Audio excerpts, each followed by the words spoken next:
finalizar la Primera Guerra Mundial, una nueva generación de titanes emerge. Estamos en la era de la máquina. 3 fabricantes de autos luchan por el dominio. Este es mi padre, Henry Ford.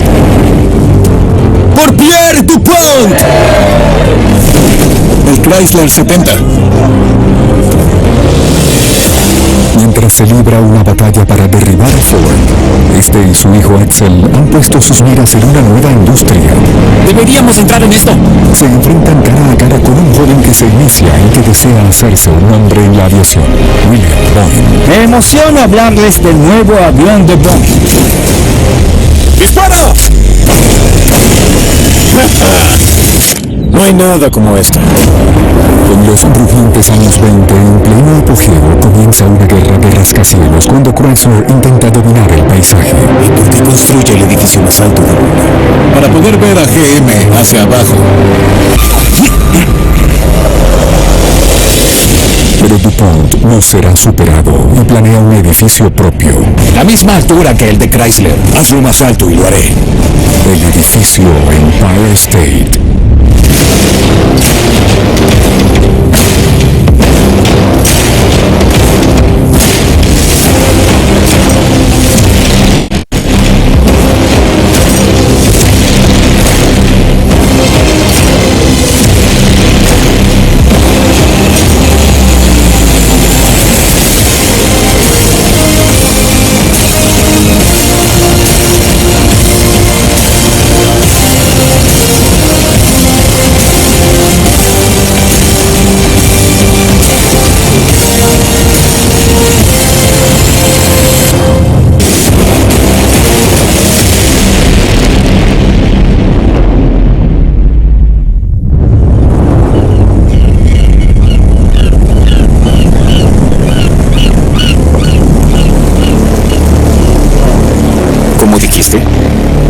Señor Morgan.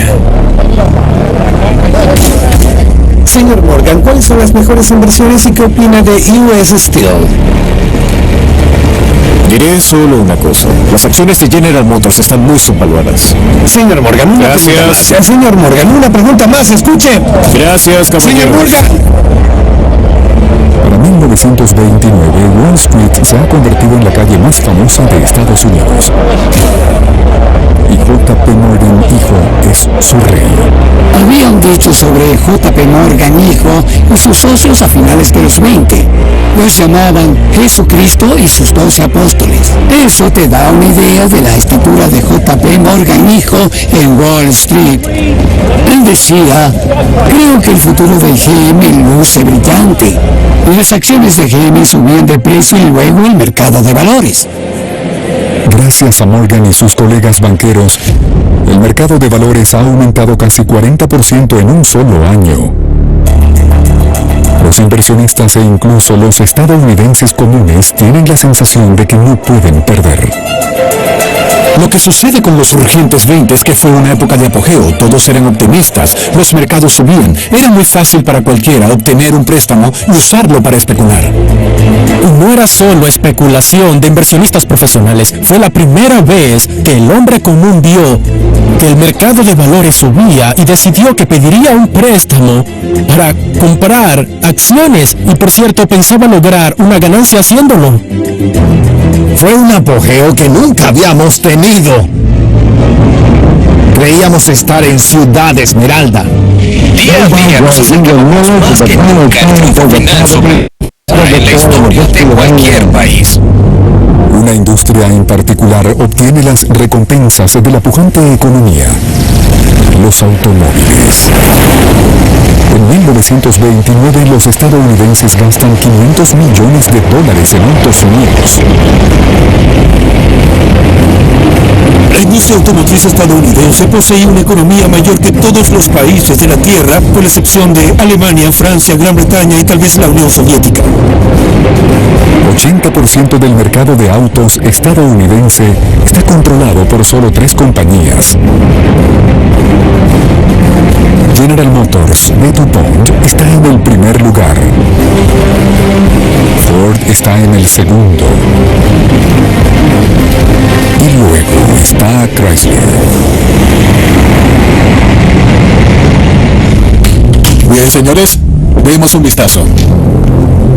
En los 8 años desde que se marchó de GM, ha hecho crecer su compañía hasta ser el tercer fabricante de autos en Estados Unidos, pero está decidido a ser el número 1. Déjenme mostrarles esto.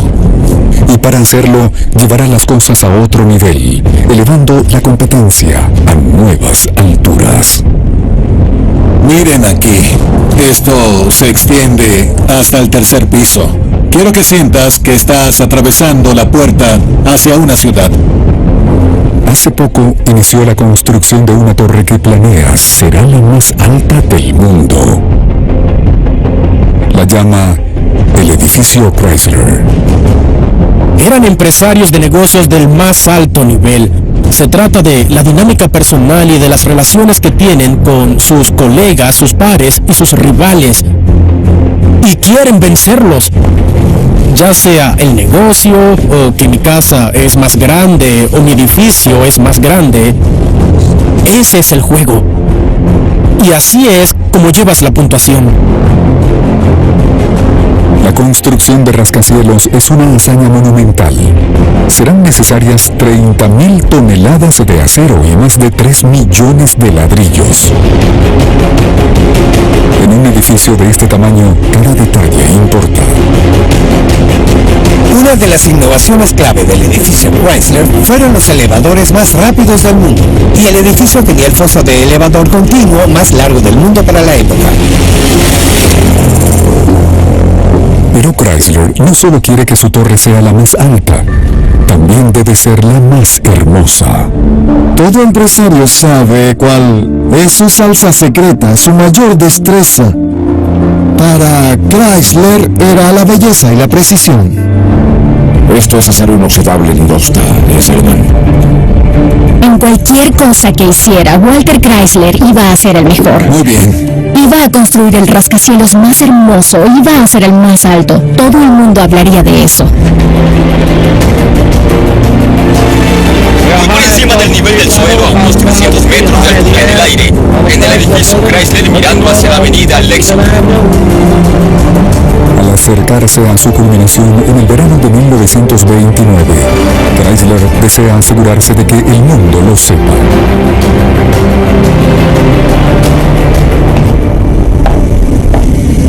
Señor Chrysler. Así que contrata a una de las mejores fotógrafas de Estados Unidos para documentar el edificio. Déjame mostrarte lo que estoy haciendo. Por favor, muéstramelo. Muy bien.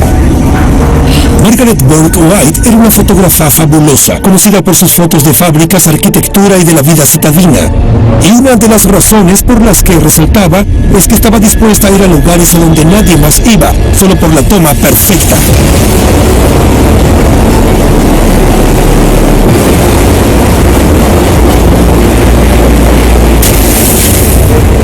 Colgando sobre Manhattan, Bourke White captura el espectáculo del edificio Chrysler.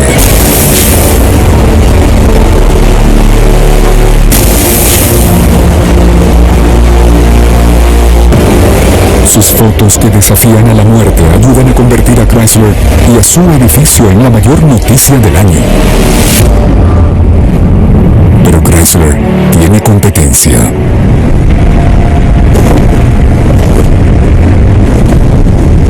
A menos de 10 cuadras, DuPont tiene grandes planes para su propio rascacielos. El edificio Empire State. Han demolido el viejo hotel Waldorf Astoria y han recaudado más de $40 millones para la construcción del edificio. Más de 500 millones en dinero actual. Pero ahora, con Chrysler tan adelantado, algunos se preguntan si el proyecto amerita la inversión. ¿Qué crees que deberíamos hacer? Construiremos.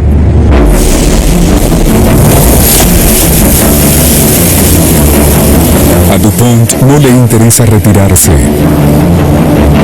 Continuará hasta vencer a Chrysler. Así que presiona a los arquitectos para hacer el edificio más alto. Vendrán desde una fábrica en Pittsburgh y ordenarán 250.000 toneladas. Había una especie de rivalidad personal entre los arquitectos. Eran constructores con grandes egos que intentaban superarse mutuamente. Había arquitectos que también tomaban parte en ese juego. Los diarios comienzan a llamarla la carrera de los rascacielos. A menudo es imposible mantener en secreto tus planes de aumentar la altura, porque debes presentar esos planes al departamento de edificaciones. Pero ahora, con la competencia calentándose y la construcción casi completa, Chrysler comienza a preocuparse. Quiere asegurarse de que al final de todo no haya duda de cuál edificio es el más alto. Así que acudió a su arquitecto y le dijo: regresa a la mesa de dibujo y aumenta la altura. Encuentra algún modo de hacer que nuestro edificio sea aún más alto.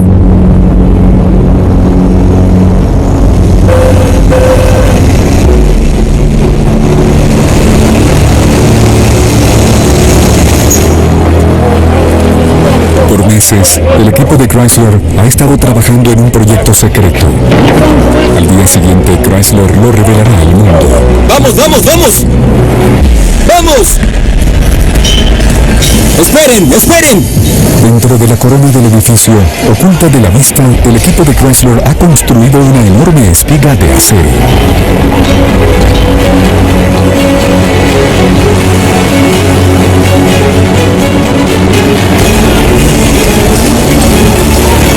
¡Necesitamos las vigas por allá! ¡Apilen las puntas a la izquierda! ¡Muy bien, subiendo, subiendo! ¡Firme, firme, firme!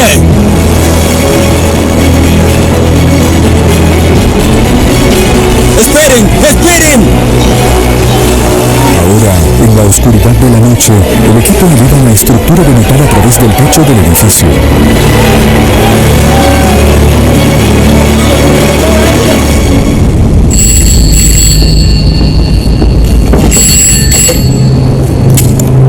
¿Hola?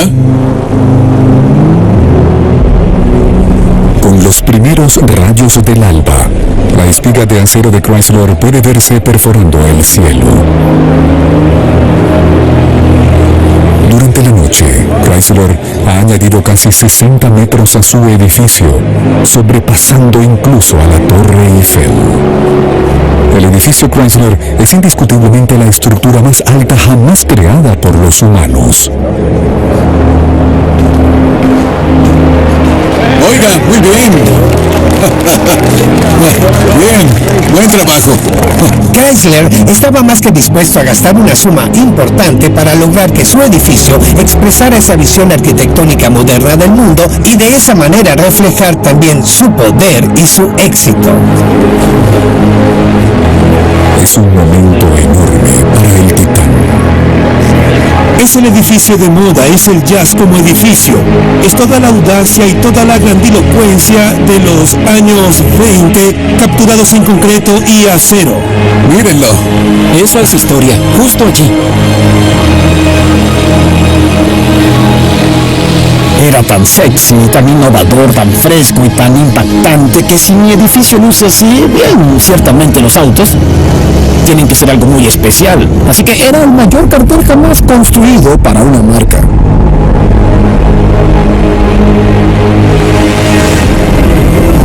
El edificio Chrysler en la calle 42 y Lexington es la estructura más alta del mundo. Su gigantesca torre dominaba la ciudad y puede verse desde casi cualquier parte. Desde él, las vistas de Manhattan son sublimes. Su espiga plateada brillando al sol es un monumento a la riqueza y el prestigio social. Pero Nueva York no es solo acero y piedra. También son personas. Millones de corazones palpitantes, luces y sombras, lágrimas y risas, trabajo y juego, noche y día. Así que pasa de los recuerdos del ayer a la promesa del mañana.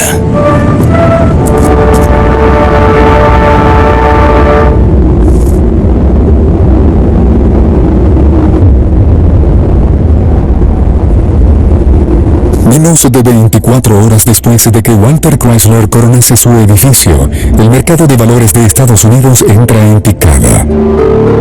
En el año anterior a la caída del mercado de valores en 1929 se hacían fortunas por todas partes y existía la creencia, el optimismo de que el mercado en alza nunca terminaría. Nadie podía haber previsto lo que sucedería en octubre de 1929. En un instante, los rugientes 20 terminan. Y los destinos de los titanes y de todo el país nunca serán los mismos.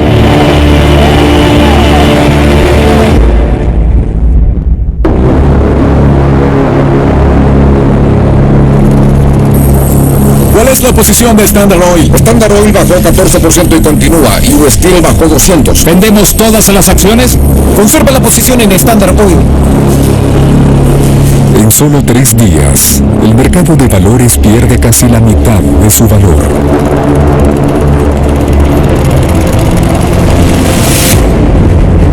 Después de una década de gastos imprudentes, los inversionistas de pronto comienzan a ponerse nerviosos y a vender acciones por decenas de millones.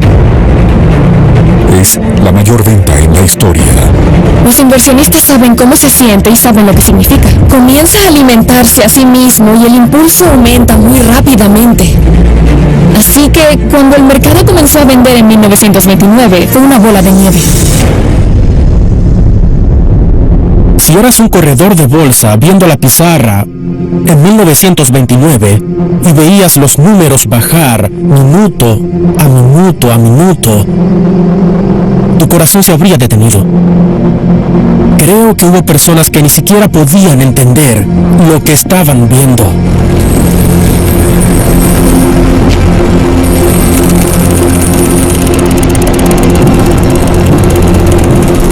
JP Morgan está viendo su mundo derrumbarse ante sus ojos. Pero sabe que si alguien puede sacar al país de esta crisis, es él. Señor Morgan, ¿qué ocurre? ¿El mercado de valores dejó de caer? Lo peor ya ha pasado. Todo va a estar bien. ¿Está seguro? Créanme, todo va a estar bien.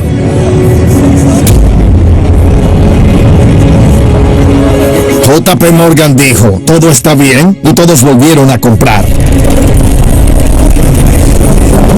US Steel subió a 1.7. Bien. Por el solo poder de su palabra, JP Morgan da vuelta al mercado de valores y se asegura de comprar al menor precio para lograr una enorme ganancia. La mayoría cree que la Gran Depresión comenzó justo después de la caída del mercado de valores. Aunque la caída del 29 es considerada el inicio de la Gran Depresión, de hecho pasaron otros 2 años antes de que toda la fuerza de esa depresión afectase a los Estados Unidos. En el mundo del mercado de valores existe algo llamado recuperación en V. Bajas rápidamente y subes rápidamente. Así que poco después de la caída, de hecho hubo una pequeña V y para entonces creían que era una gran V. Creo que ordenaré un cierre. Con la caída al parecer superada, DuPont decide que aún vencerá a Chrysler con el edificio más alto del mundo, el edificio Empire State. En el otoño de 1929, Raskop y DuPont estaban haciendo las cuentas. Desde la perspectiva de DuPont, tenía mucho sentido seguir adelante. Había muchas razones para creer que en ese punto su proyecto sería económicamente exitoso. Pero la nueva espiga de Chrysler ha complicado el plan de DuPont. Así que sus arquitectos añaden pisos para aumentar la altura. Será más alto. Sí, 321 metros. ¿Y el edificio Chrysler? 320 metros. ¿Así que seremos 1 metro más altos? Sí. El plan original para el edificio Empire State era tener un techo plano a una altura que fuese superior a la del edificio Chrysler. 1 metro. Chrysler puede clavar una sombrilla y decir que es más alto. Pero evidentemente Obviamente eso no era suficiente consuelo, no era una diferencia suficiente para estar seguros de que tendrían el edificio más alto del mundo. Así que en diciembre de 1929 anunciaron que habían ideado un plan para erigir una estructura de 76 metros de altura, principalmente decorativa. Esa fue una declaración de que DuPont quería literal y figurativamente dejar al edificio de Walter Chrysler en la sombra. Para crear un edificio de esta magnitud, DuPont supervisa el proyecto de construcción más ambicioso en la historia estadounidense. Cada día, 57,000 toneladas de acero llegan desde Pittsburgh. Todos los materiales, todo el acero, la piedra, las tuberías y todo lo necesario debían llegar al sitio a tiempo para ser puestos en su lugar. La leyenda dice que el acero aún era tibio al tacto. Se añade un piso nuevo cada día, gracias en parte al talento de un nuevo grupo de trabajadores. Los trabajadores nativoamericanos del acero de la tribu Mohawk tuvieron un rol en la construcción del edificio Empire State. Eran trabajadores muy buscados porque eran reconocidos como maestros del oficio y por ser temerarios por causa de su habilidad para trabajar a cientos de metros en el aire.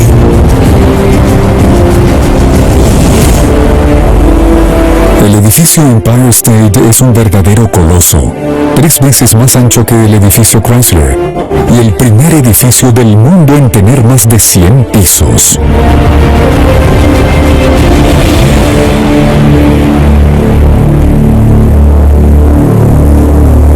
Para Chrysler es un desastre. El edificio de su enemigo lo está superando justo frente a sus ojos. Chrysler decide que su única jugada es intentar detener la construcción. Chrysler lanza una campaña de difamación. Desde la toma 2. Para hacer que el pueblo dude que el edificio Empire State es firme estructuralmente. ¡Y acción! ¿Cree que sea posible construir algo más alto que el edificio Chrysler? No lo creo. Los rascacielos debieron parecerles extraños a la gente, como alguna vez lo fue la electricidad. Veían esos enormes edificios elevándose desde el paisaje y muchos se preguntaban si se caerían. Una estructura más alta tiene el potencial de desarrollar fracturas por estrés que podrían crear una falla catastrófica. Así que dice que el edificio Chrysler será el edificio más alto por el futuro previsible. DuPont sabe que solo es Chrysler siendo Chrysler. La construcción continúa sin retraso. Mientras más pronto pueda coronar su rascacielos, más pronto podrá cantar victoria sobre Walter Chrysler. Pero al acercarse a su culminación, Chrysler hace un intento más, diciendo que la torre no debería contar, pues es decorativa. Eso lo decía la persona que colocó una espiga de metal para hacer más alto su edificio. DuPont responde con una jugada del propio libro de Chrysler. Le dice a la prensa que la torre es mucho más que solo decorativa. Es una estación de atraque para naves aéreas. Y puede probarlo. Anuncian el plan de erigir un mástil de atraque donde pudiesen anclar una nave. Los pasajeros luego saldrían de la nave y bajarían por el elevador. Pero esas cosas son solo ficción. De hecho, ninguna nave aérea atracó nunca en la torre de DuPont. La fotografía que distribuyó a los periódicos era falsa, creada por un especialista medio siglo antes de Photoshop. Para entonces, sabían que el mástil de atraque nunca podría atracar naves aéreas.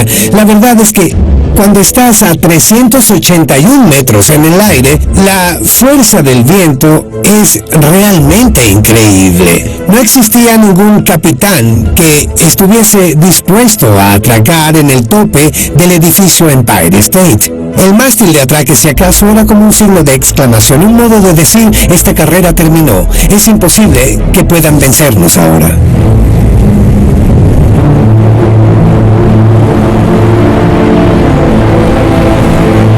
El edificio Empire State abre oficialmente. En solo 2 años, la silueta de Nueva York ha sido alterada permanentemente, gracias a los egos en competencia. Y Pierre DuPont ahora puede decir que construyó la estructura más alta de la Tierra. Pero pronto se convierte en una victoria hueca. Nadie renta espacio de oficina. El edificio Empire State está virtualmente vacío. Existe un mito sobre lo que ocurrió realmente en cuanto al momento de la Gran Depresión. Después de 1929 parecía que las cosas podían estar bien, pero solo un momento. La recuperación en B podías considerarla una marca antes de la verdadera caída. Para 1931, la Gran Depresión ha llegado. Y esta vez ni siquiera J.P. Morgan puede detenerla. La casa y la propiedad se estiman en $7,3 millones. Las propiedades comerciales, incluyendo las oficinas de Manhattan, tienen un valor de $12,6 millones. Los activos en efectivo son de aproximadamente $256 millones. Al afianzarse la Gran Depresión, la dinastía Morgan es cortada a la mitad. Muebles, vehículos, propiedades secundarias no comerciales. Por el amor de Dios, ve al punto. Los activos se reducen en $400 millones. Así que se ve dramáticamente afectado. El mercado de valores pierde 90% de su valor y Estados Unidos enfrenta otro desastre imprevisto. Los bancos de la nación comienzan a fracasar. Todos ponemos nuestros depósitos en un banco y esperamos recuperar ese dinero con algún interés. Pero si todos nos asustamos, correré al banco antes que tú. Querré sacar mi dinero antes que tú. Y entonces todos lo sacan y hay una corrida bancaria y el banco colapsa. Para finales de 1931, 3.000 bancos han cerrado y con ellos millardos de dólares simplemente desaparecen. Es ver tu patrimonio desaparecer, en algunos casos, en cuestión de horas o minutos. Sé que solo son números, pero hay una realidad detrás de ellos. Y muchas personas vivieron durante ese periodo y eso las cambió para siempre. La mitad de la fuerza laboral activa de los Estados Unidos deambula sin esperanza en busca de trabajo. Los matrimonios cayeron 22%, la tasa de natalidad bajó significativamente, la tasa de suicidio subió 40%.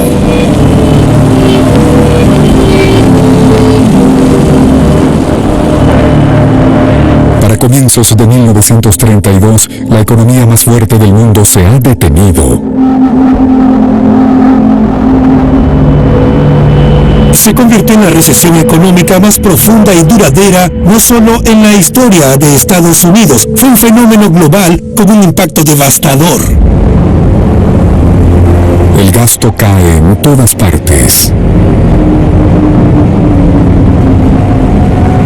En Nueva York, nadie renta espacio de oficina en la nueva torre de DuPont. La prensa lo llama el edificio vacío State. Las noticias de su compañía de autos son aún peores.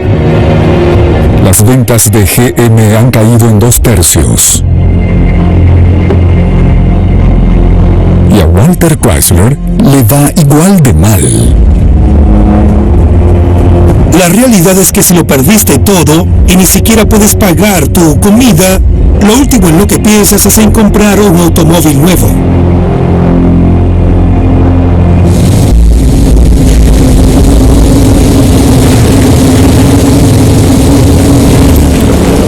Henry Ford cree inicialmente estar bien posicionado para superar la depresión. Henry Ford nunca confió en Wall Street. Pensaba que Wall Street era una apuesta y buscaba estafar a la gente. ¿Todo bien aquí? Así que cuando golpeó la Gran Depresión y las acciones de todas las compañías caían, oías a Henry Ford decir: no juego en el mercado de valores.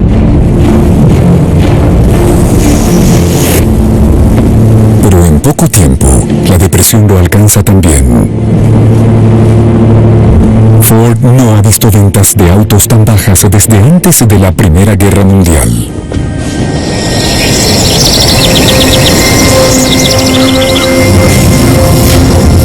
A los aviones de Ford les va aún peor. Hombres hambrientos viven en cobertizos que alcanzan las anchas avenidas. Sucedieron dos cosas con Ford Aviation en el inicio de la depresión. Una fue que la demanda de aviones de $50,000 cesó casi al instante, y lo otro que ocurrió fue que hubo un gran número de accidentes.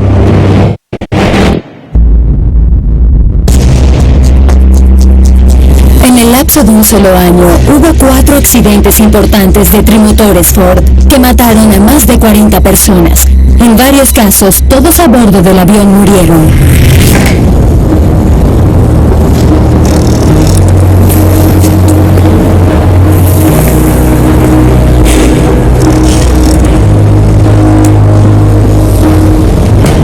Por supuesto, lo probé 6 veces. Eres bienvenido a probarlo tú mismo. No quise decir eso. Escucha, nadie está volando. Sí, lo haré. Edsel conoce a una persona que podría convencer al público de que los trimotores son seguros. Pero el socio de Ford en la aviación, Charles Lindbergh, lidia con una crisis propia.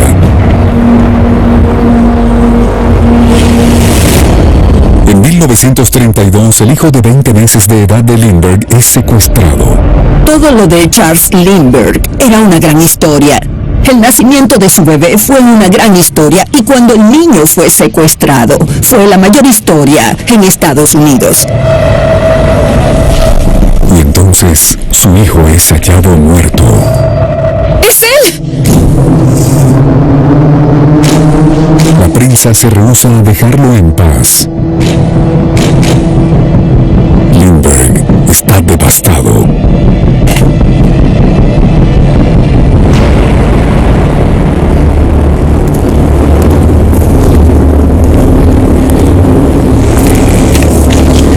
¿Y si construimos con metal? Ya sabes, como aluminio.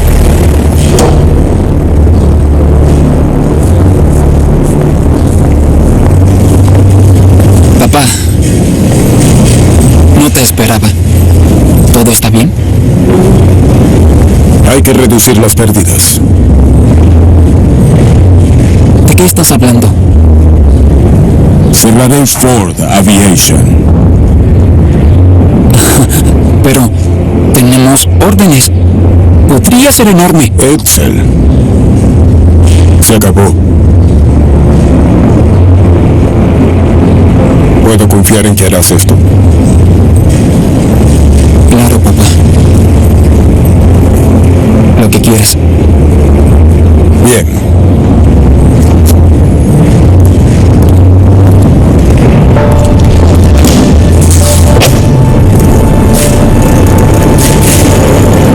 Edsel estaba devastado. Uno de sus amigos dijo que nunca lo había visto tan deprimido. Así de fácil, toda la identidad de Edsel Ford, todo su futuro, lo que pensaba que sería, terminó.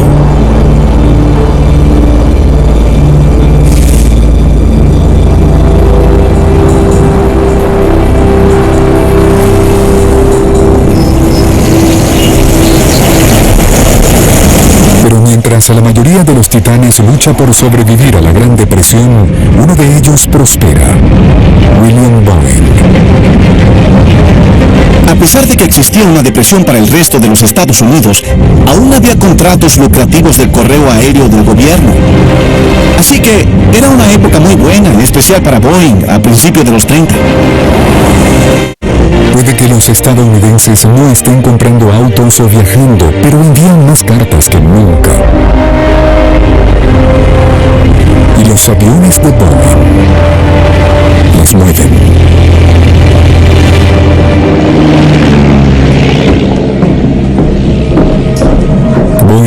ahora controla la mayor parte del negocio del correo aéreo, pero lo quiere todo.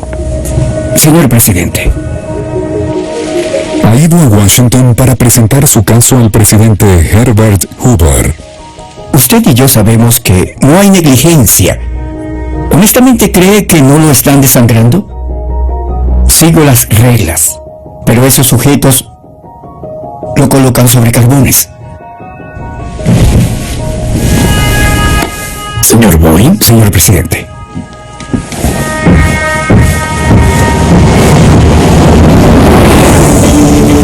William Boeing convenció a la administración Hoover de que esas pequeñas compañías independientes que tenían contratos de correo aéreo estaban estafando al gobierno federal. Boeing le dijo que debía confiarle los contratos de correo aéreo a compañías honestas, confiables y responsables como la suya. La administración Hoover estuvo de acuerdo. Las nuevas rutas valen millones de dólares para el creciente negocio de Boeing. Mientras el resto de la industria lucha por sobrevivir, Boeing compra compañías de aviación por centavos y las agrega a su imperio. Bill Boeing crea un increíble negocio vertical.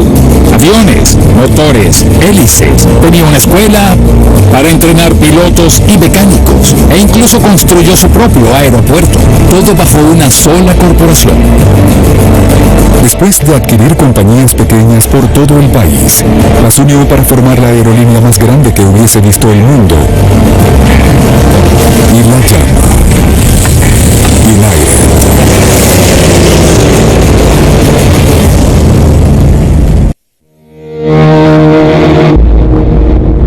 Para 1932, William Boeing ha expandido su imperio con su recién creada Aerolíneas United. Pero para la mayoría de los estadounidenses, la depresión cobra un precio devastador. Cuando el mercado de valores cayó, Herbert Hoover pensó que solo era un espasmo extraño en el mercado y que se recuperaría, así que no hizo nada. Y mientras tanto, las personas sufrían como no pueden imaginar. Las personas vivían en pequeños pueblos de casuchas. Comenzaron a llamarlos villas Hoover. Estábamos en muy mal estado.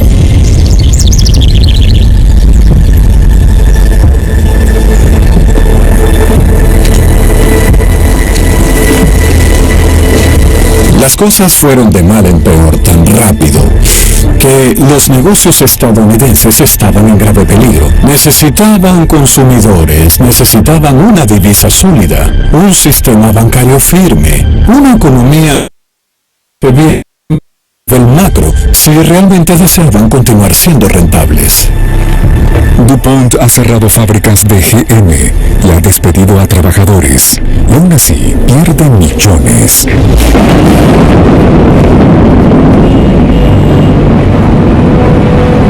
En Nueva York, Wall Street es un pueblo fantasma y JP Morgan está sangrando dinero.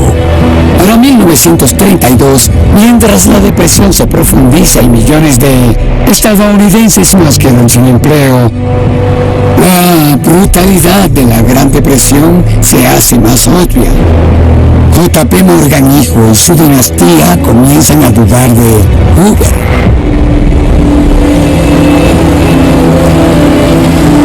Muchos líderes de negocios americanos pensaban que la administración de Herbert Hoover lo manejó muy mal. Necesitaban acciones decisivas. Morgan y DuPont deciden que ha llegado el momento de un cambio. Con una elección cerca, se imponen la tarea de hacer que expulsen al presidente Hoover del cargo. Encontraron a su candidato, elitista como ellos, en una de las familias políticas más respetadas de Estados Unidos.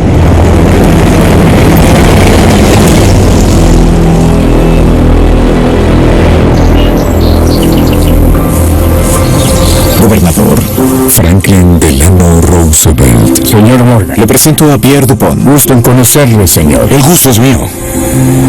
Franklin Roosevelt fue un niño aristócrata, un patricio, nacido en el río Hudson. Vivió allí, asistió a la preparatoria, asistió a Harvard. Pertenecía a la clase alta de Nueva York. Podía comunicarse sumamente bien con personas de todas las clases, religiones, razas, etc. Aunque no lo oculta del público, Roosevelt ha vivido con polio desde los 39 años. Él no hizo nada para ocasionar su polio y ahora por el resto de su vida no podía caminar de nuevo sin ayuda. Y la esencia de la Gran Depresión para millones de estadounidenses era: yo no hice nada malo, pero el cielo se cae sobre mí. Y Roosevelt pudo conectarse con esas personas. ¿La oficina del señor Harrison? Pues despiértelo. Morgan y DuPont usaron sus influencias y su dinero para apoyar a Roosevelt. Quiero hablar de la campaña de Roosevelt. Sí, hablemos de la campaña de Roosevelt. Estamos muy emocionados por Roosevelt. Creo que es nuestro hombre. DuPont y la dinastía Morgan estaban desviando su atención de Herbert Hoover y apoyando a Roosevelt, apoyándolo con su dinero. Este realmente fue un ejemplo de un temprano supercomité político.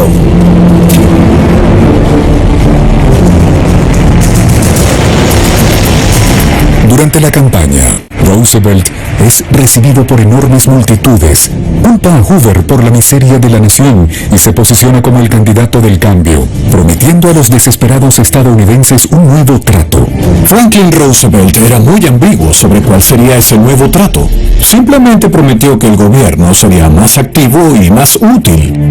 Pero no estaba claro qué significaba eso. Solo sabían que eso sonaba mucho mejor que quedarse muy quieto y de las ideas escasas y muy retrasadas de Herbert Hoover. Me siento confiado. Roosevelt era un gran político y pudo atraer a los desempleados, a la gente trabajadora, sin asustar a los ricos titanes industriales. Esperemos y veremos.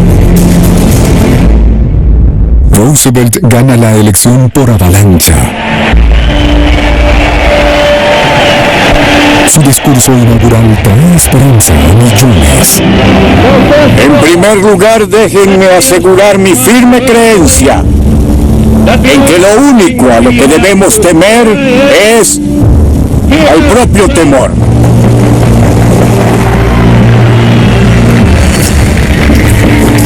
Buenos días, señor. Y debemos poner fin a una conducta bancaria y comercial que con mucha frecuencia ha dado a una confianza sagrada, algo similar a un crimen calloso y egoísta. Ese fue uno de los grandes discursos políticos del siglo XX. Las prácticas de los cambistas inescrupulosos son acusadas en la corte de la opinión pública. Los banqueros de Morgan esperaban que sus voces fueran escuchadas en la Casa Blanca, como lo han sido más o menos desde 1918, incorrectamente como resultó. Han recurrido. En su discurso, Roosevelt dice que lo primero que hará será ir tras los banqueros. Esta nación me está pidiendo acción, y acción ahora. Y en 2 semanas, Roosevelt apunta a Morgan y va tras él.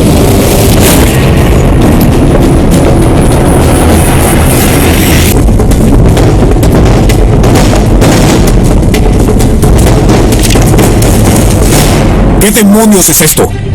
Para sacar a Estados Unidos de la depresión, Roosevelt apunta a las personas que cree causaron la caída, los banqueros. Roosevelt necesitaba un enemigo para justificar los grandes cambios que sabía tendría que hacer para poner en marcha la economía. Y era un político lo bastante bueno para saber que debía hallar un enemigo que muchas personas odiasen. Y J.P. Morgan era la persona obvia. Su nombre era sinónimo de Wall Street. Así que al igual que hoy, si estás molesto con un negocio grande, llamas a Jeff Bezos o a Zuckerberg a testificar ante el Congreso. Bien, J.P. Morgan era ese sujeto.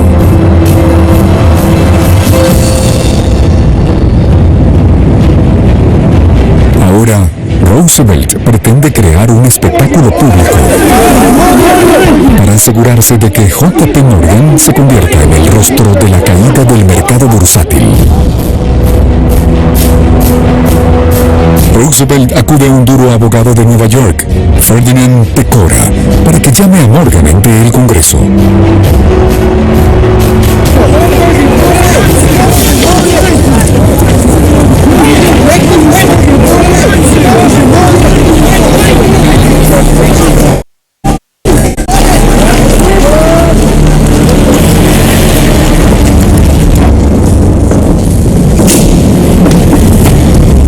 resultó que las audiencias fueron tema de extraordinario interés. Señor Morgan, muchas gracias por acompañarnos hoy. Fue a finales de mayo y principios de junio. Hacía un calor inusual en Washington DC y no había aire acondicionado en esos días. Era tórrido en todo el sentido de la palabra. ¿Sabe qué proporción de su negocio total y de sus ganancias totales provienen de sus transacciones en el mercado de valores? Bien, no de memoria. Me llevaría mucho tiempo averiguar eso. ¿Cuál fue la razón para no llevar minutas o notas escritas de los procedimientos? Bien, por razones de conveniencia. Le tomaría un tiempo a alguien escribirlos y no creo que le sirva. Seguro.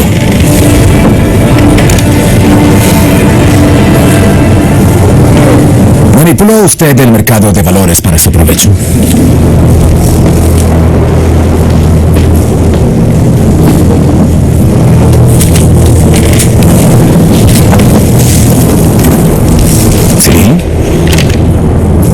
Sí, no, señor Morgan, por favor responda la pregunta. ¿Sí o no?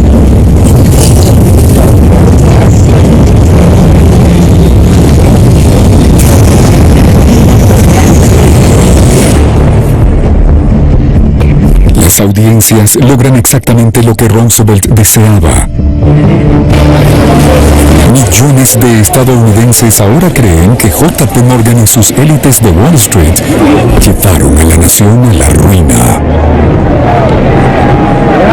Roosevelt no iba a mimar a los ricos. Creía honestamente que la concentración de poder en pocas manos era mala para nuestro país. Pero Roosevelt hace más que solo culpar a JP Morgan de la caída. Está trazando una línea en la arena entre las élites adineradas y el resto del país. Escogió cuidadosamente a sus enemigos y los proyectó como dinosaurios que solo velaban por sus propios intereses financieros, y debíamos apartarlos del camino para que el pueblo pudiese también vivir el sueño estadounidense. Para probar de una vez por todas de qué lado está, Roosevelt derribará a otro de los titanes que lo hizo elegir. Pierre DuPont. Y para hacerlo, Roosevelt aprovechará un exitoso libro sobre la Primera Guerra Mundial. La idea tras Mercaderes de la Muerte era que el gobierno de los Estados Unidos y el pueblo estadounidense eran engañados o arrastrados a la guerra por los banqueros e industriales, personas que se beneficiarían de la guerra. Y uno de los principales villanos que identifican es DuPont. Pierre DuPont y la compañía DuPont se ofendieron profundamente por esto. Ellos genuinamente no consideraban haber cometido ningún crimen. DuPont pronto se convierte en el sujeto de una investigación del Congreso.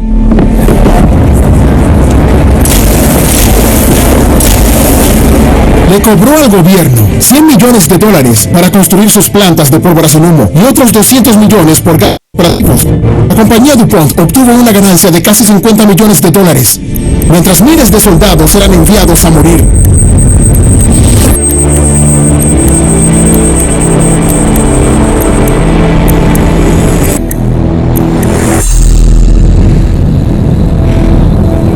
Usted es simplemente alguien que se lucra con la guerra, un criminal que no opera de acuerdo a los intereses. Para DuPont, todo lo que intentaba dejar atrás resurge. DuPont y la compañía DuPont son etiquetados como mercaderes de la muerte, frase pegajosa y muy horrible.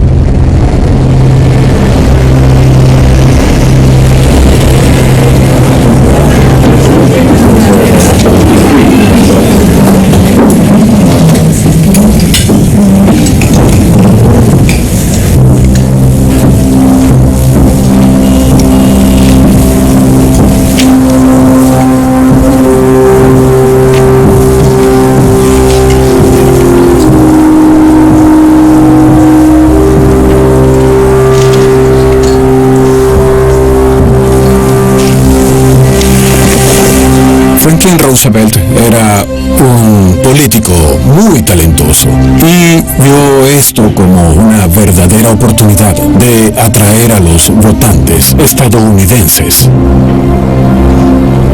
Sí, DuPont era vilipendiado en el proceso. Ese es el precio de la política. Esta nación está pidiendo acción, y acción ahora. Para DuPont, su apellido y su reputación han sido arrastrados por el lodo. Pero para Morgan, todo su imperio está siendo amenazado.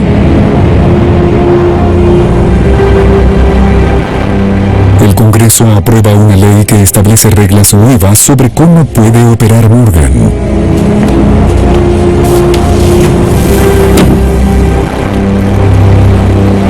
Su imperio bancario será dividido.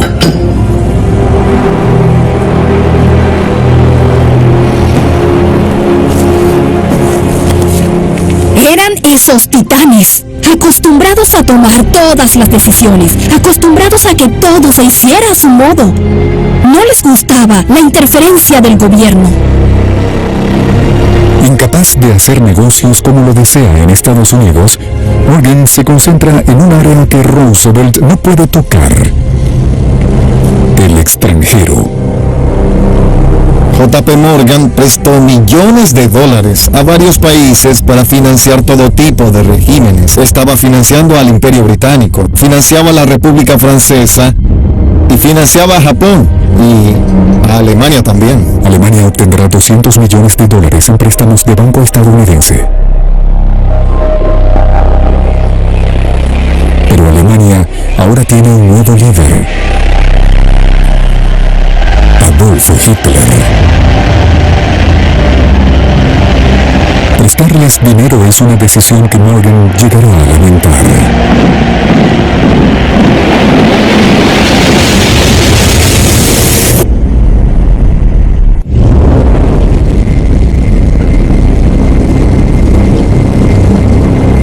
Luego de derribar a Morgan y DuPont, Roosevelt pasa a la fase 2 de su plan de recuperación: poner al país a trabajar de nuevo. El presidente Roosevelt dijo a la nación que el proyecto sería un ejemplo de financiamiento para las generaciones futuras. Los caminos y senderos se hacen seguros y fáciles para los autos de motor. La democracia ha pisado el acelerador. Roosevelt actuó rápido con sus programas del nuevo trato, construyendo puentes, caminos e infraestructura para poner dinero constantemente en manos de la clase media, los pobres y los desempleados. Roosevelt elige un proyecto como pieza central de su nuevo trato. Requerirá de una enorme fuerza laboral y de 3 millones de metros cúbicos de concreto. Un proyecto tan grande sería perfecto para industriales como Ford o DuPont. Pero Roosevelt no confía en ellos. Así que se lo da a un desconocido. Su nombre es Henry Kaiser.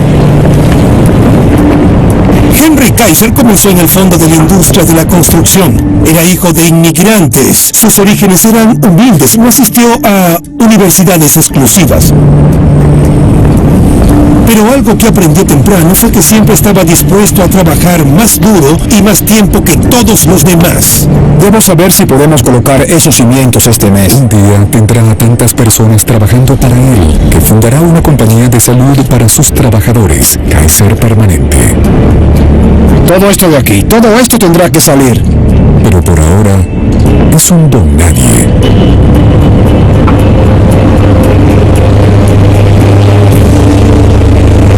Ahora Kaiser ha recibido el trabajo de su vida.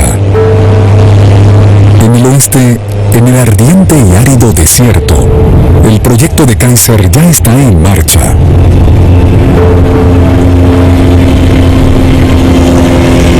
De completarse, será el proyecto de ingeniería más ambicioso que haya construido Estados Unidos.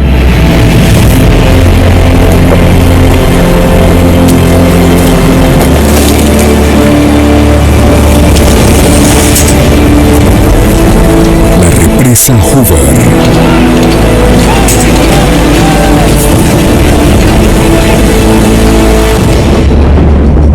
La construcción comenzó durante la administración de Herbert Hoover, haciendo estallar enormes túneles a través de roca sólida para desviar el río Colorado. Ahora, a más de 2 años de iniciado, el lecho del río está seco y listo, pero la propia represa no ha sido iniciada. La prensa la llama el hoyo de $50 millones en el suelo.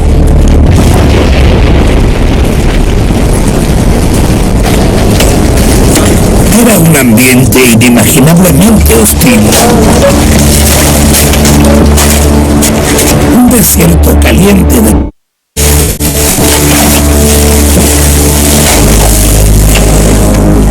¿Dónde está mi ingeniero? Quienes trabajaron allí decían que las condiciones eran más duras que cualquier cosa que hubiesen experimentado. Pero Kaiser se ha topado con un grave problema. Construir la represa más grande del mundo requiere de una enorme cantidad de concreto. 39 grados. Por aquí está muy caliente. Suficiente para pavimentar una autopista de 2 carriles desde San Francisco hasta Nueva York. ¿En cuánto está? 49 después de 72 horas. No es suficiente.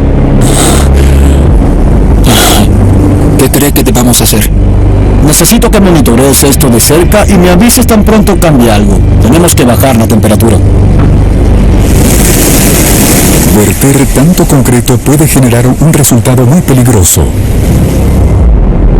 Grietas. El concreto emite calor al fraguar y si no se enfría apropiadamente habrá grietas en él y toda la estructura será mucho más débil. De hecho, podría fallar.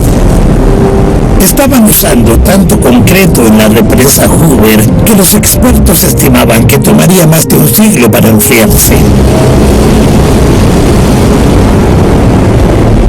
En 1928, solo 2 años antes del inicio del proyecto de la represa Hoover, la represa St. Francis en California había fallado. El reservorio tras St. Francis se vació en 11 minutos y barrió hacia la costa, llevándose personas, casas y ganado con él. 450 personas perdieron sus vidas. Kaiser necesita hallar un... o podría poner en peligro el nuevo trato de Roosevelt. Y su proyecto será uno de los fracasos más costosos de la historia estadounidense.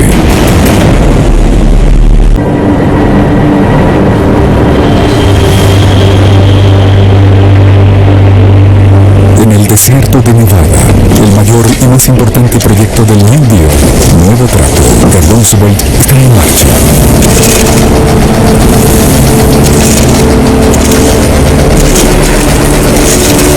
Pero Henry Kaiser tiene un problema. Debe hallar un modo de enfriar 3 millones de metros cúbicos de concreto mientras se endurece. O la represa Hoover fallará.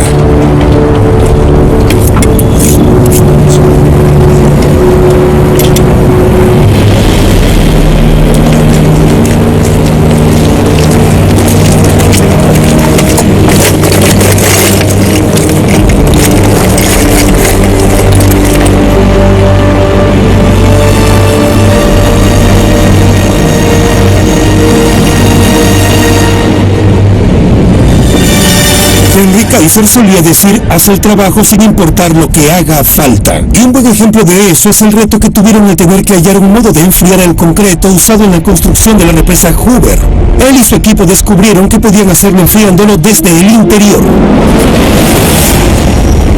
Kaiser coloca casi 970 kilómetros de tuberías en el concreto y bombea agua fría del río por ellas. Henry Kaiser construyó toda una planta de refrigeración para enfriar el agua que bombearía la represa. Con agua fría corriendo por todas las secciones de la represa, el concreto se enfría en una fracción del tiempo.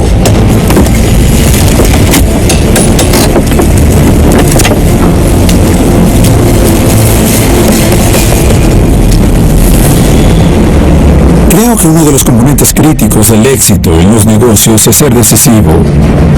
Porque tendrás muchos pesimistas, así que tendrás que ser decisivo y saber que crees que algo funcionará y que pondrás toda tu energía en eso.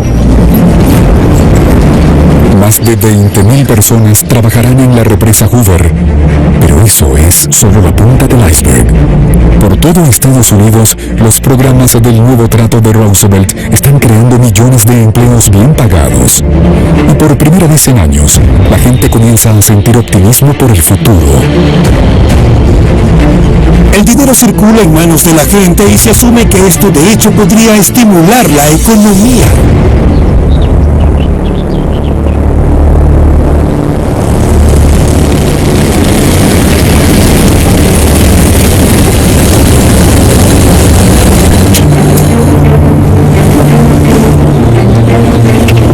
Buenos días, señor Boeing. Buenos días.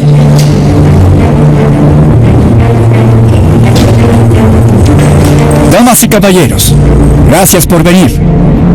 Son los primeros estadounidenses en presenciar el futuro de la aviación. Para finales de 1933, Boeing gobierna los cielos e incluso construyó un avión de pasajeros como nadie ha visto antes.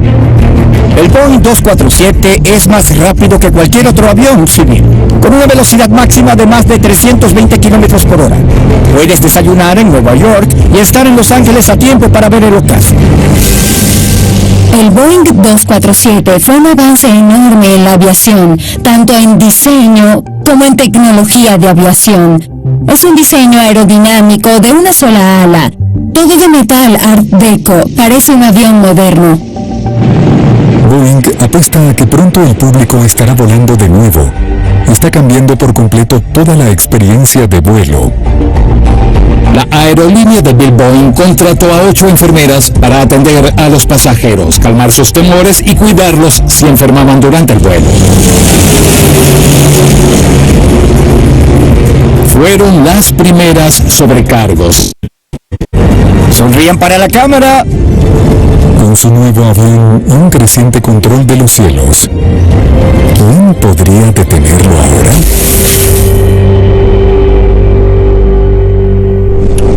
Solo un hombre, el presidente.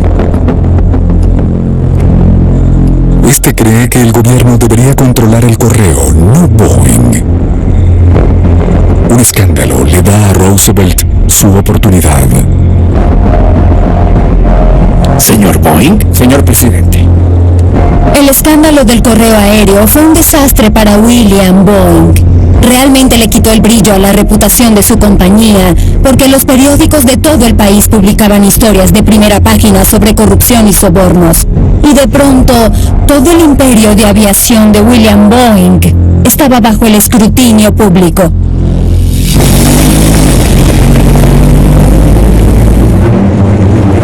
Roosevelt creía que esos grandes titanes corporativos habían recibido una ventaja injusta para obtener ganancias a costa del pueblo estadounidense. Así que los cargos de monopolio realmente impulsaron a Roosevelt a actuar.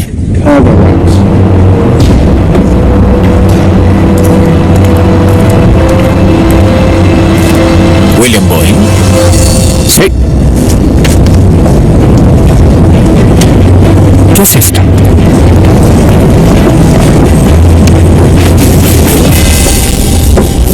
Roosevelt cancela todos los contratos de correo aéreo de Boeing.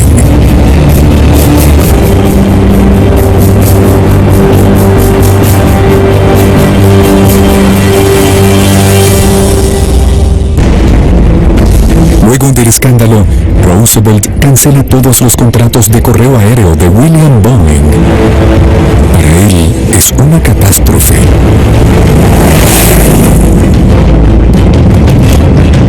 William Boeing contaba con esos ingresos y ganancias para continuar invirtiendo y expandiendo su negocio. Sin esos contratos del correo aéreo, perdió una de las únicas fuentes de ingreso garantizadas en los años 30.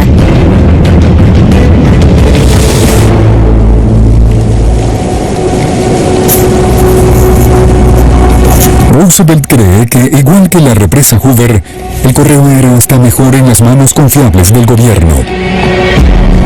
Hubo corrupción y sobornos, así que el presidente Roosevelt decidió que el cuerpo aéreo del ejército, la temprana fuerza aérea, entregaría el correo. El cuerpo aéreo del ejército ahora debía suplir a esos pilotos muy experimentados que habían estado volando cada día por rutas bien probadas y en aerolíneas con horarios. Ahora debían reemplazarlos y continuar con eso.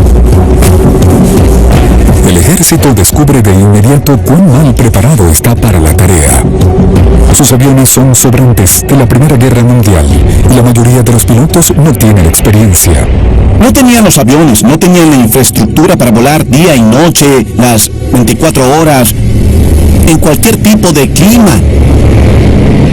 El que jóvenes pilotos vuelen aviones viejos es un desastre esperando por suceder.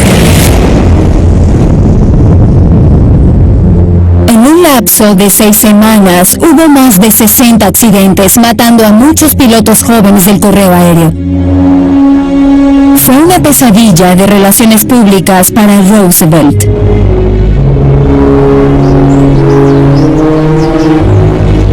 Roosevelt comprende que no tiene opción.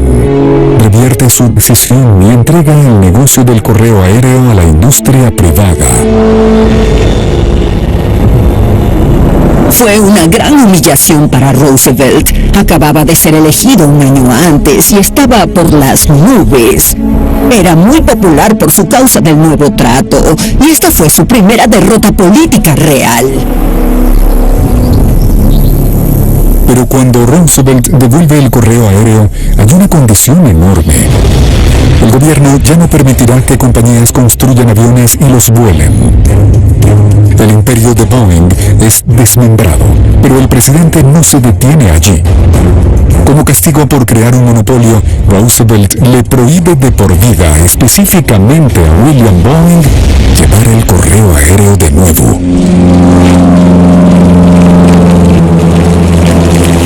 Es un golpe alarmante para el titán de la aviación. Bill Boeing estaba furioso y decepcionado por ser atacado por el gobierno y acusado de ser un criminal. Eso lo aplastó.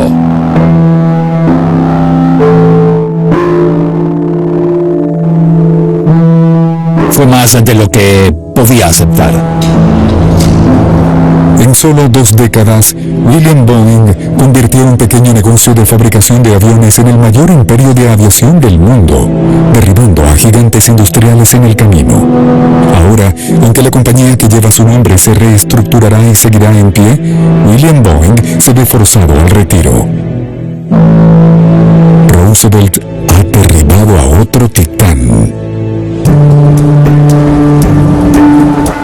Después del escándalo de Boeing, Roosevelt quiere asegurarse de que todos los negocios estadounidenses sigan las reglas, así que aprueba una nueva ley que obliga a las compañías a permitir sindicatos. Este fue un momento extraordinario. Esto cambió la estructura de poder de la industria estadounidense por completo. Quedó claro que los líderes comerciales no sabían lo que querían o lo que necesitaban los trabajadores. Y este fue el modo de Roosevelt de intentar mostrarle al público estadounidense que podía mantener el capitalismo, mejorando las vidas de quienes estaban atascados en el sistema con empleos horribles, mejorando sus trabajos. Para los gigantes industriales, la ley es un ataque al capitalismo. Fue un cambio enorme. El gobierno te diría hasta cierto punto cómo dirigir tu negocio.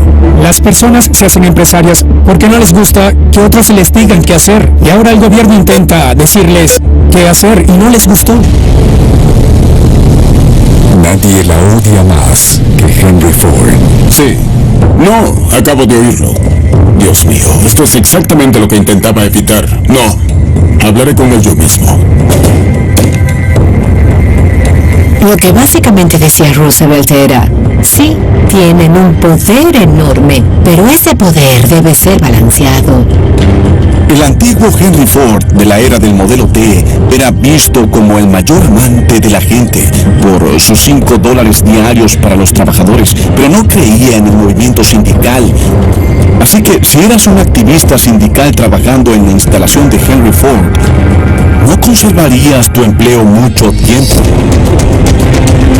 Ford llama tirano a Roosevelt y dice que nunca negociará con sindicatos. Henry Ford se sentía amenazado por Roosevelt. El problema para Henry Ford y para muchos industriales de la época era que veían al gobierno federal intentando dictarles cómo dirigir sus negocios. Y eso no le cayó bien a Henry Ford. Nadie iba a decirle a Ford cómo dirigir su propio negocio. Los directores de negocios nunca desean regulaciones, nunca quieren reglas, nadie las quiere. Pero en ese momento de la historia, el estadounidense común, el trabajador común quería más derechos. En medio de una depresión, los gritos de esos titanes cayeron en oídos sordos, porque no eran la voz más importante.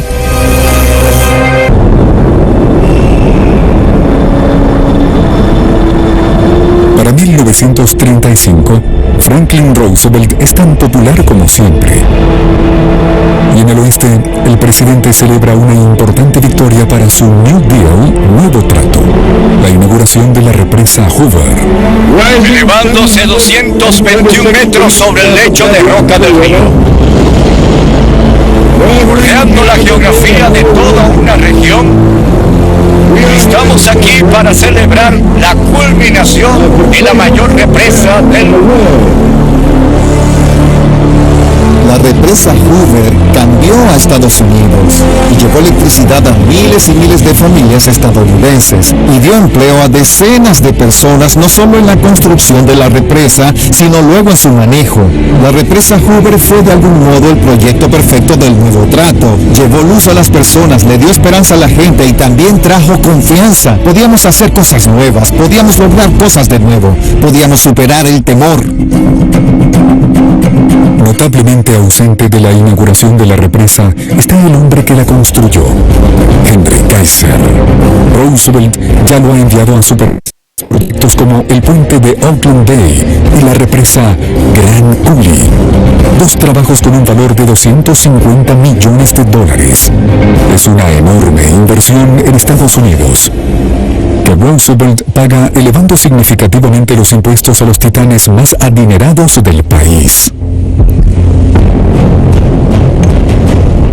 La administración de Roosevelt necesitaba financiar el Nuevo Trato, y uno de ellos fue el impuesto a la riqueza. Roosevelt tuvo la audacia de elevar el impuesto a la riqueza hasta el 75%, y eso generó terror en los titanes industriales.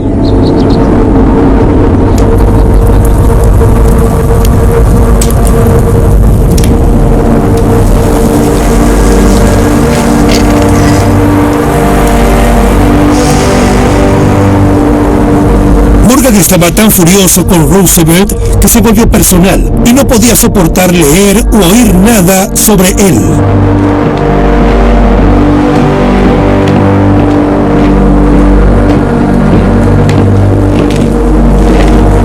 Espera.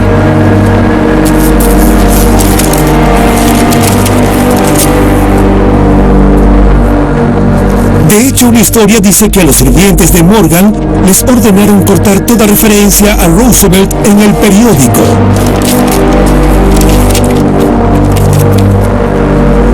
Gracias. El propio Morgan veía a Roosevelt como un traidor a su clase, como un charlatán, como un izquierdista que traicionó a su propia clase para ayudar a las masas. Para él, ese era un pecado capital.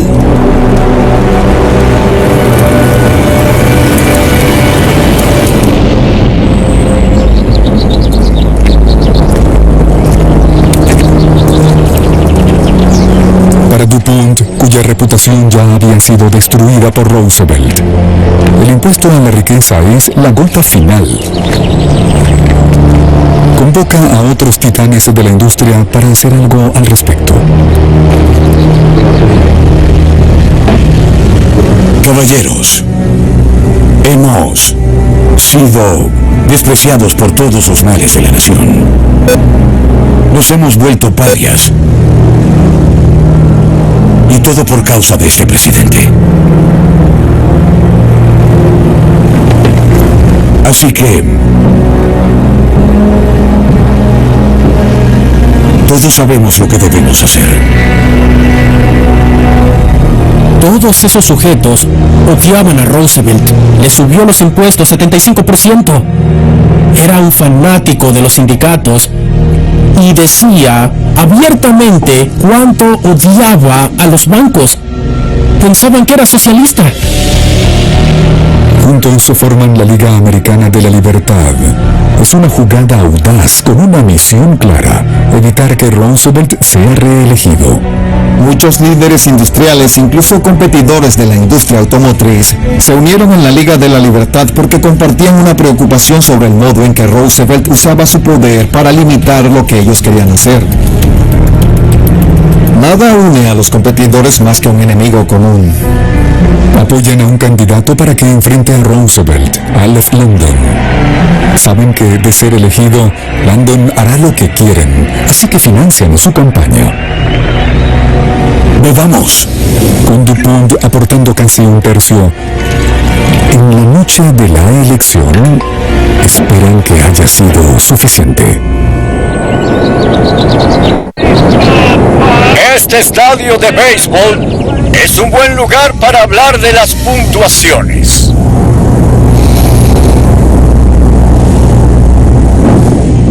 Desde mi perspectiva, parece que el juego está básicamente ganado. El presidente Roosevelt estaba tan animado como siempre cuando entró en la caseta para emitir su voto, y algunas horas después su optimismo estaba justificado. Broadway enloqueció cuando el expresidente regresó de nuevo con la mayoría más grande en la historia política estadounidense. En una elección de 42 millones de votos, el presidente logró la victoria más abrumadora en la historia del país y la mayor elección popular en la historia mundial.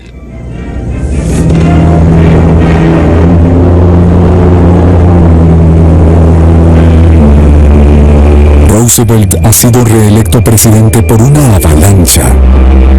Gana todos los estados, salvo 2. Los esfuerzos de la Liga de la Libertad son inútiles. La Liga de la Libertad fracasó por una razón muy simple. Las políticas de Roosevelt funcionaban. La Liga de la Libertad tenía un argumento muy débil. ¿Qué defendían? ¿Regresará Herbert Hoover? ¿Quién podía apoyar eso? La reelección de Roosevelt significa 4 años más de lucha contra la Casa Blanca. En este punto, los titanes y Roosevelt son amargos adversarios. Pero lo que ninguno de ellos sabe es que el verdadero enemigo está a 6.400 kilómetros de distancia. Está construyendo su ejército y se vuelve más poderoso cada día.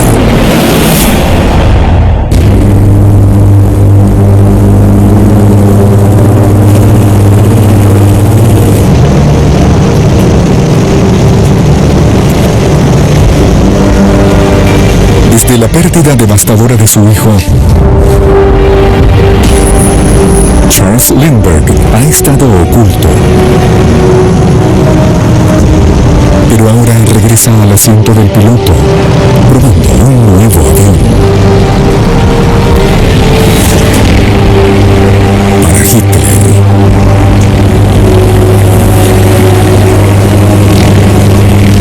Charles Lindbergh vivió en Europa desde principios de los 30.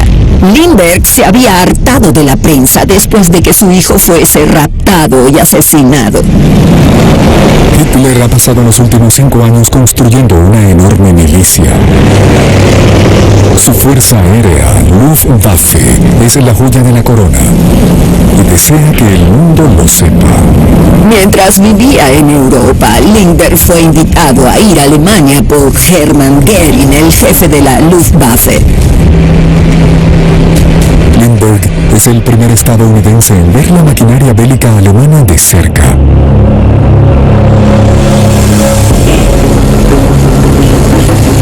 Esto es parte de su legado.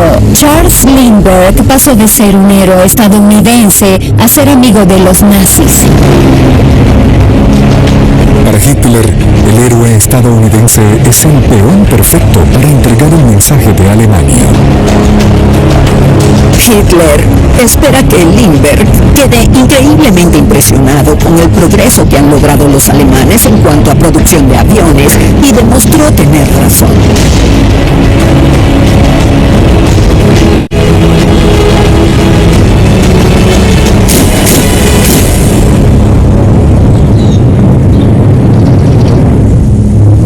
Al regresar a Estados Unidos, Lindbergh trae una terrible advertencia. El Messerschmitt no es como ningún otro avión. Está en una liga diferente. Y créanme, he volado a los mejores. ¿Qué lo hace tan bueno? Es rápido, 610 kilómetros por hora, el más rápido del mundo. Y puede volar más alto que ningún otro avión, a 20.000 pies. ¿Cuánto tienen? Unos 5.000, pero están construyendo más. Bombarderos también. Si hubiese una guerra, ningún país europeo tendrá oportunidad contra Alemania. Ahora que lo pienso, tampoco Estados Unidos.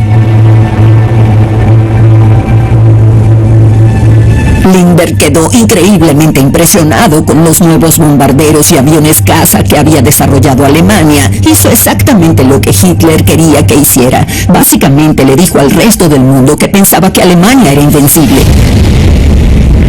Para 1937, el ejército de Hitler tiene 500.000 de hombres y va en camino a cuadruplicar su tamaño en menos de 2 años. Y hay más malas noticias. Japón acaba de invadir China y también ha creado un enorme ejército. De pronto teníamos los ejércitos de 2 superpotencias y es obvio que estaban marchando.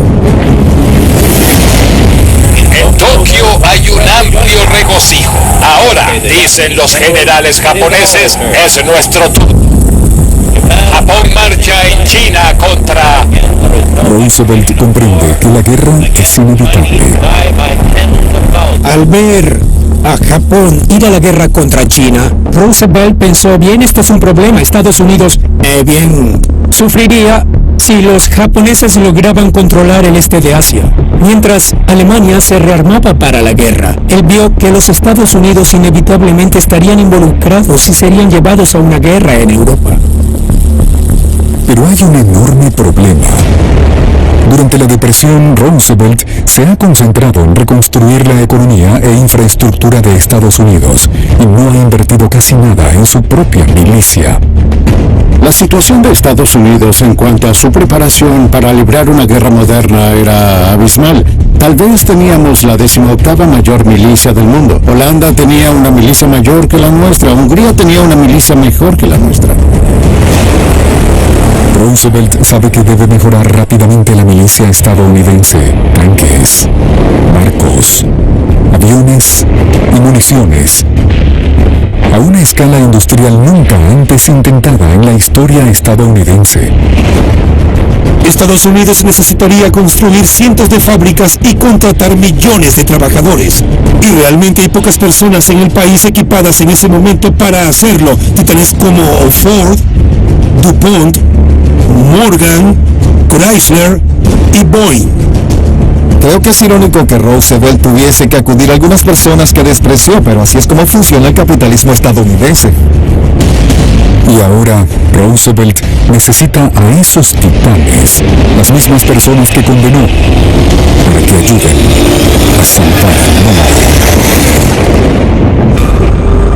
En el próximo episodio, al comenzar la Segunda Guerra Mundial en Europa, Roosevelt necesita ayuda para prepararse para la batalla. ¿Me pides que comience a producir municiones de nuevo? El presidente lo pide también. El mismo presidente que me llamó mercader de la muerte. Después de años de la Gran Depresión, los estadounidenses no tienen deseos de otra crisis. Puedes decirle a Roosevelt que Ford hace autos, no aviones. Si quiere aviones, que llame a un maldito constructor de aviones. Pero un ataque sorpresa a Pearl Harbor lo cambia todo. Señor, venga rápido. El bombardeo de Pearl Harbor por aviones enemigos. Ahora falta el poderío industrial de Estados Unidos para construir la más grande maquinaria bélica del tiempo. Y la apuesta no podría ser mayor. Avanzamos tan rápido como podemos. Cada ajuste significa un retraso en el ensamblaje. Tenemos problema con el M3. Son un desastre. Ahora, los titanes deben dejar a un lado las diferencias entre sí, con Roosevelt, y unirse. Su meta es crear una reacción nuclear en cadena sustentable. El destino del mundo está en sus manos. Solo es cuestión de tiempo.